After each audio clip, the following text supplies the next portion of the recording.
Bonjour à tous, heureux de vous retrouver pour cette nouvelle quotidienne Quintet Flash. Ce mardi, on prend la direction de l'hippodrome de Saint-Cloud à l'occasion du prix du Haras de Jardy. On va évoluer sur 2400 mètres, il devait être 16, ils ne seront que 15 avec le forfait de dernière minute de l'As Jackson. Et sans plus attendre, on pose les bases avec le numéro 5, Samsavad, qui vient d'enchaîner 3 accessites à ce niveau, dont un sur le tracé du jour. Il tourne autour du pot, comme on dit, il peut trouver son jour ce mardi. On va lui opposer bien évidemment le numéro 2, Corking, 100% de réussite à Saint-Cloud, 100% de réussite dans cette catégorie. Il retrouve le parcours de son unique succès. On va lui faire confiance également.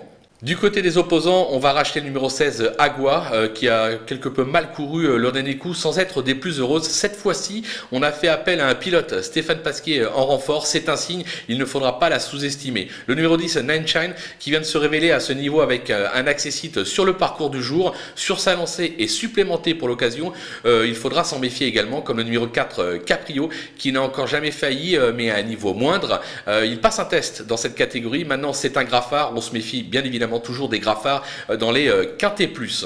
Un petit coup de poker avec le numéro 9, Japarna, qui n'a pas été ridicule le dernier coup sans pouvoir se mêler à l'emballage final. Maintenant, son mentor dit que l'allongement de la distance va la servir, qu'elle apprend gentiment son métier, qu'elle s'endurcit. Je pense que ça peut être tout simplement une révélation dans cette épreuve à très belle cote.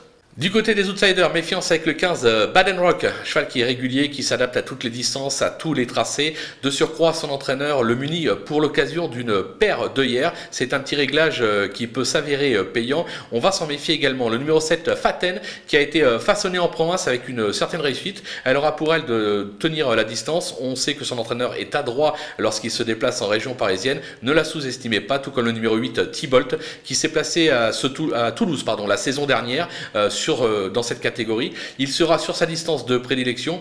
Il semble quelque peu barré pour la victoire, mais pour une place, attention. Le numéro 11, Salossin, sa forme est sûre et il apprécie la distance. Certes, il a échoué lors de son unique tentative dans cette catégorie, mais ne doit pas être sous-estimé pour autant. On va le racheter une dernière fois. Le 14, Mediastorm, je ne l'avais pas retenu au départ, et puis son entourage est assez confiant. C'est un cheval qui a débuté sa carrière outre-Manche avant d'arriver sur notre sol avec plus ou moins de réussite. Il est plutôt bien placé sur l'échelle des poids. Il peut venir causer une belle surprise à très belle cote. Du côté des délaissés, il fallait faire des choix bien évidemment avec le numéro 3, Louis. Louis, on le connaît bien, c'est un cheval qui vient d'effectuer sa rentrée après une longue absence.